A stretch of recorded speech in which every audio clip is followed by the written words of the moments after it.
તો hello guys, આજે છે હનુમાન જયંતિ અને અમે લોકો આવ્યા હતા ડેમે, કેમ કે અમારે ત્યાં ડેમે મેળો હોય છે. ઇન શોર્ટ બહુ ઝાઝી પબ્લિક ભેગી થાય છે અને અમે ડેમનો ઓલા પહાડ હોય ને ત્યાં ચડ્યા હતા. પછી થાકી ગયા એટલે બેઠી ગયા અને વાં ચાલે છે ફોટોશૂટ. સુમિત છે ફોટોગ્રાફર અને ખુશ્બુ દીદી ને ઇન્જલ ને લાલુભાઈ બધા એનો ફોટોશૂટ કરે છે.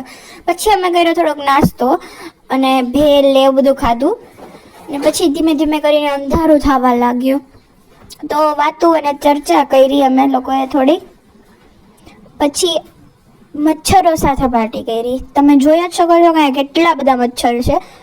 પછી અમે ઘરે જવા નીકળી ગયા હતા અને ઘરે પહોંચીને જોયું તો ત્યાં તો આરતી થતી હતી અને કેક કટિંગ થતી હતી ને આખી શેરી ભેગી થઈ હતી એક સાથે અને જોર જોરથી સ્પીકરમાં ગીત વાગતા હતા હનુમાન દાદાના. ને પછી અમે લોકોએ ડેકોરેશન ને એવું બધું જોયું અને આ બધું જ ડેકોરેશન અમારી શેરીના છોકરાઓએ કર્યું હતું. બહુ જ મસ્ત ડેકોરેશન કર્યું હતું અને પ્રસાદ ને એવું બધું પણ એ લોકોએ જ કર્યું હતું. અને પછી બધાએ મળીને પ્રસાદ લીધો અને રાતે બોલી બધાએ સાથે હનુમાન ચાલીસા અને આવી રીતે કર્યો દિવસનો અંત. Thank you for watching. Bye bye.